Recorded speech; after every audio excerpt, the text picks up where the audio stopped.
Yomoni, leader français de la gestion d'épargne en ligne et au coffre.com, achat et revente d'or physique gardé en coffre sécurisé présente Sud Radio, Osez investir, Thomas Binet. Et suite de votre rendez-vous économique, comme chaque dimanche, toujours en compagnie de Thomas Binet, au menu de cette deuxième parenthèse, c'est-à-dire Osez investir, mon cher Thomas. Maxime, le cash va-t-il disparaître? Est-ce que c'est l'un des derniers symboles de notre liberté financière? Argent liquide, paiement numérique, au fond, qui contrôle quoi? Et on parlera aussi d'un nouveau mode d'investissement qui monte en puissance, les Club Deals, avec Thibault Weston-Smith, président de Crayon Partners. Investir à plusieurs dans un actif précis, est-ce plus transparent ou plus risqué? Et on terminera sur un levier souvent sous-estimé, l'assurance emprunteur. Peut-on vraiment économiser des milliers d'euros sans toucher à son crédit? Nous sommes avec Céline Minck, notre consultante en gestion de patrimoine. On verra pourquoi ne pas optimiser peut vous coûter cher, voire très cher.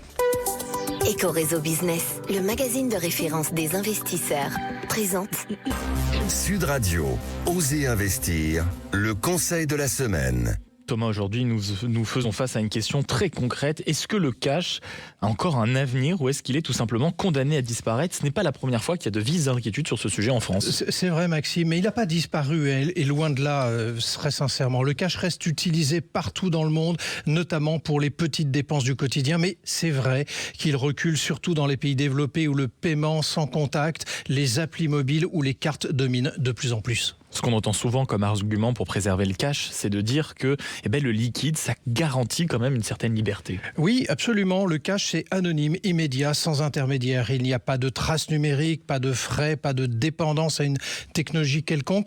C'est pour ça que certains y tiennent en cas de panne, de crise ou même pour gérer son budget. L'argent liquide garde un rôle absolument rassurant. Alors pourquoi est-ce qu'on pousse à ce point vers le tout numérique?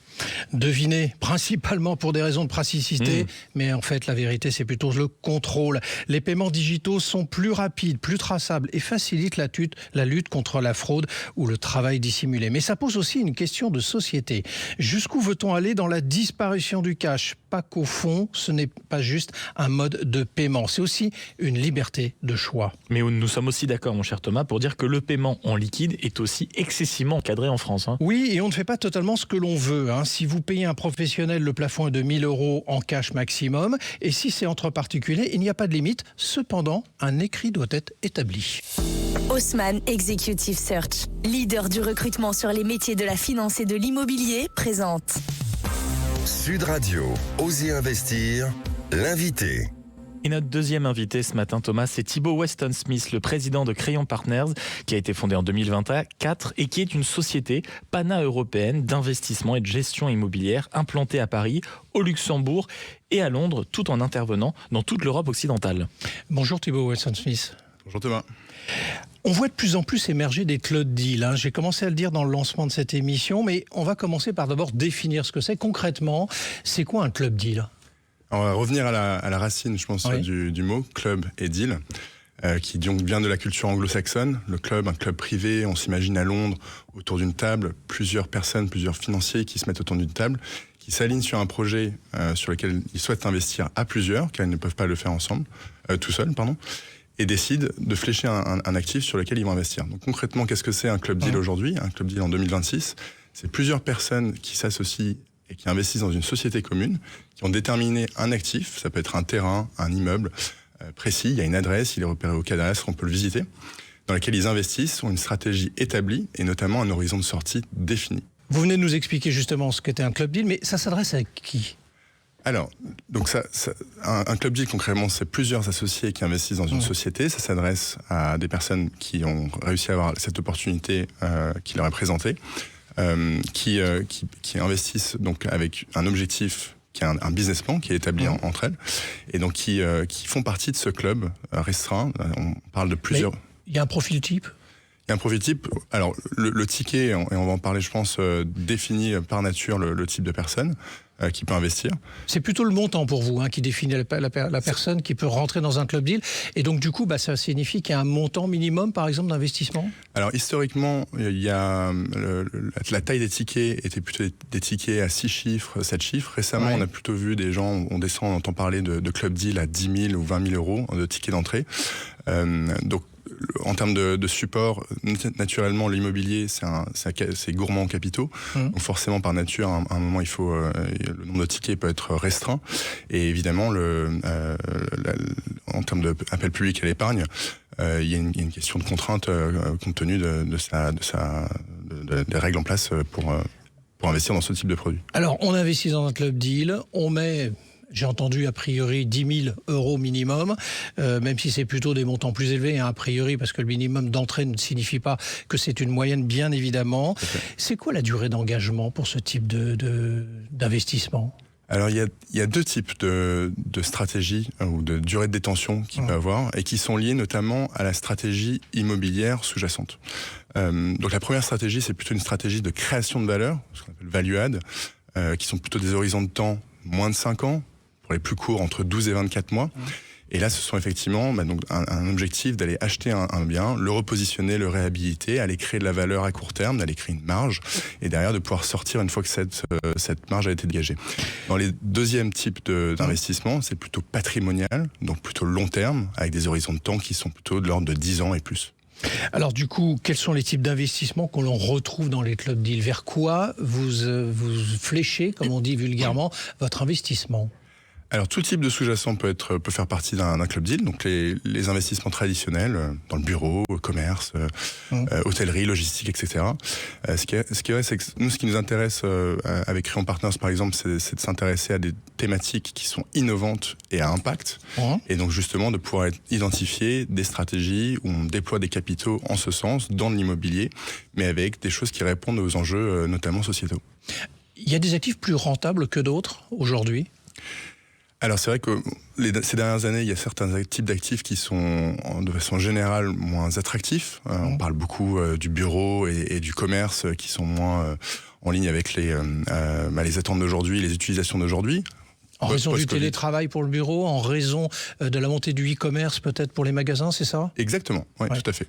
Et à l'inverse, il y a d'autres tendances plus de fond qui à l'inverse de ces deux tendances, on fait qu'il y a beaucoup plus d'investissements qui sont partis notamment dans tout ce qui est le secteur de l'habitation et de façon générale également la logistique pour accompagner l'e-commerce par exemple. Alors, est-ce qu'il y a des zones géographiques, on va s'intéresser un petit peu justement au territoire, est-ce qu'il y a des zones géographiques qui sont plus intéressantes pour investir et si oui, lesquelles ? On va revenir aux fondamentaux de l'immobilier, emplacement. Ouais. Donc c'est vrai que la question du marché dans lequel on se positionne, plus la ville est grande, plus le marché est profond, plus la liquidité est forte. Et c'est vrai que c'est un arbitrage en réalité quand on parle beaucoup de rendement et de yield, notamment à court terme, combien est-ce qu'on peut générer. Les grandes villes ont cette résilience et certes les prix sont plus élevés, mais c'est également parce qu'il faut toujours réfléchir à sa sortie, et notamment dans un club deal, on a identifié le moment où on souhaite vendre les actifs. Justement de pouvoir arbitrer sur ça. Donc je pense que ça dépend de tout un chacun. Si on souhaite investir dans des villes de tiers 2, 3, etc., certes, la perspective de rendement peut paraître plus élevée, mais il y a également un risque de liquidité qui est plus difficile. Alors je voudrais vous faire parler justement des risques. On dit souvent que l'investissement peut être risqué et que c'est jamais sans risque totalement. Est-ce que dans votre domaine, donc les club deals et les investissements vers lesquels vous allez, il y a des risques réels? Et si oui, comment sont-ils encadrés pour protéger l'investisseur ? Alors, très bonne question. Il y a plusieurs types de risques, je pense qu'on peut établir. On va partir déjà du risque de l'opération en elle-même, donc le risque de l'immobilier. Donc il y a tout type de risque qui peut être pris dans une opération. Ça va passer des risques, par exemple, dépôt de permis, obtention de permis. Il y a le risque de travaux, de maîtriser son budget de travaux, par exemple, quand on construit. Il y a le risque de commercialisation, si on souhaite le louer. Ou le vendre si on fait une vente à la découpe par exemple. Donc tous ces risques-là, y compris le risque de financement de l'actif, font partie du couple risque-rendement qu'on peut établir. Ensuite, en termes de risque, il y a évidemment le risque de bonne gouvernance et de s'associer. Donc ça, pour bien l'encadrer, il faut évidemment créer un bon pacte d'actionnaires, notamment pour les associés qui investissent dans la société, et donc pouvoir déterminer les règles, ce qui se passe si ça ne se passe pas comme on avait prévu initialement. Alors on l'a dit, Thibault Weston-Smith, vous êtes le président de Créon Partners, vous avez créé ça, Maxime le disait, en lancement en 2024. Vous venez de nous expliquer pendant plusieurs minutes en quoi consistait justement cette club deal, comment ça s'articulait, comment on investissait, etc. Qu'est-ce qui fait votre différence par rapport aux autres club deals? C'est ça qui nous intéresse d'entendre maintenant. Qu'est-ce qui fait votre spécificité depuis maintenant à peu près 2 ans? Alors, avec Crayon Partners, nous, ce qui nous intéresse, c'est de nous concentrer sur les enjeux sociétaux et innovants. Qu'est-ce qui a un impact sur la façon, sur les villes de demain, et comment y répondre avec de l'innovation? Ça part d'un constat qu'il y a plusieurs, il y a 10 000 entreprises, des startups en Europe qui innovent et qui ont des besoins en capitaux fléchés vers l'immobilier. Donc d'investir massivement dans la pierre. Donc nous, ce qu'on fait, c'est qu'on investit dans l'immobilier, on n'investit pas dans les startups, on ne prend pas le risque d'investir dans les startups, et on investit justement dans les tendances qui permettent d'aller créer des rendements supérieurs et de répondre à des besoins de notre société. Pourquoi pas les startups? Parce que vous pensez que c'est plus risqué pour l'investisseur? Oui, nous on investit dans la pierre. Donc en investissant plus dans solide, la pierre, plus français quelque part. ça permet d'avoir de la résilience, effectivement, d'investir dans la pierre. Et le risque qui vient d'investir dans une start-up, on peut perdre tout son capital, évidemment. Nous, on l'encadre et on s'associe plutôt avec des sociétés innovantes qui nous permettent d'aller améliorer le rendement dans l'immobilier qu'on investit, tout en prenant pas le risque de la start-up en question. Alors, vous nous avez dit tout à l'heure que le plus important, c'est l'emplacement. Du coup, ça me permet de vous poser la question, vous investissez où ? Alors nous, on a fait le choix d'investir dans des marchés que sont la ville de Londres et la ville de Paris, les 2 plus grands marchés immobiliers en Europe, des marchés très profonds.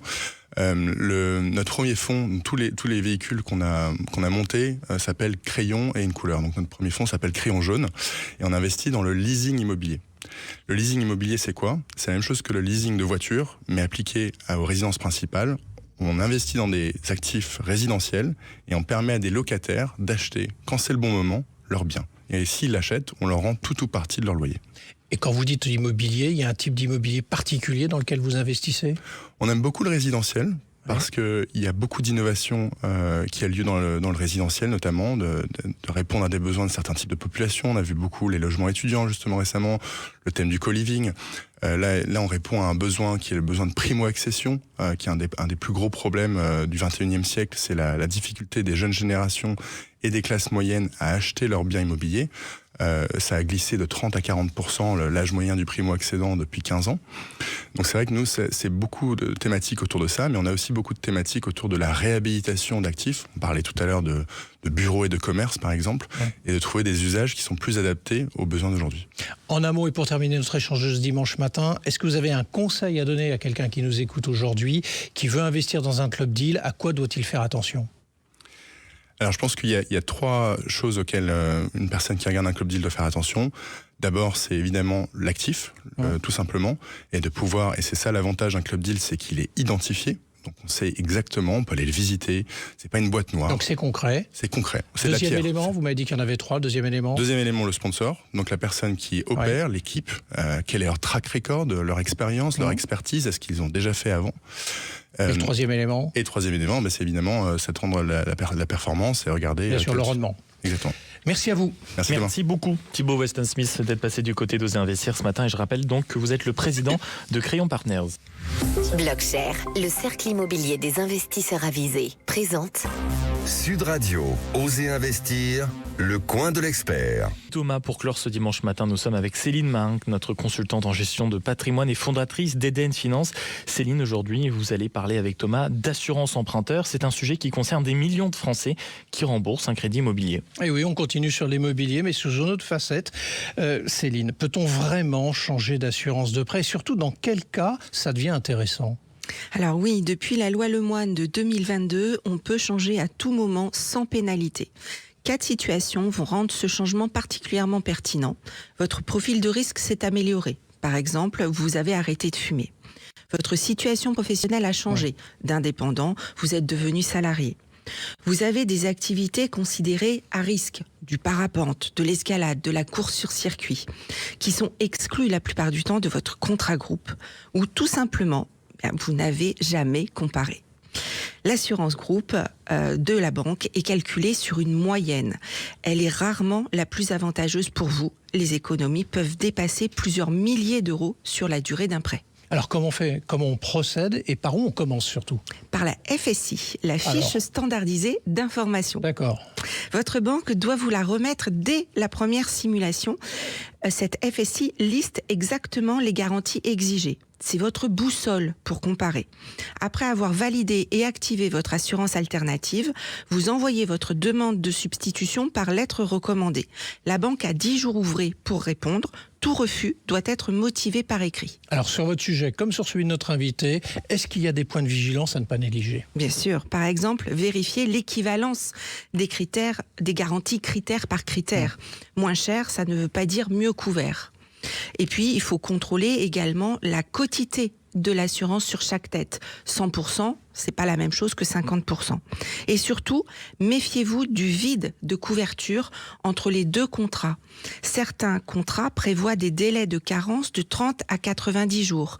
Quelques jours de double cotisation, ça vaut mieux qu'un mois sans couverture. Et votre mot de la fin, Céline ? Alors, l'assurance emprunteur, c'est le deuxième poste de coût d'un crédit. La loi vous donne la possibilité de négocier. N'hésitez pas à optimiser votre prêt immobilier. Merci à vous. Merci beaucoup, Céline Mingue, d'avoir été avec nous ce matin. Et mon cher Thomas, on vous retrouve la semaine prochaine, comme tous les dimanches. Plaisir. Et joyeuse Pâques. Sud Radio, Osez investir, Thomas Binet. Avec Yomoni, leader français de la gestion d'épargne en ligne, et aucoffre.com, achat et revente d'or physique gardé en coffre sécurisé.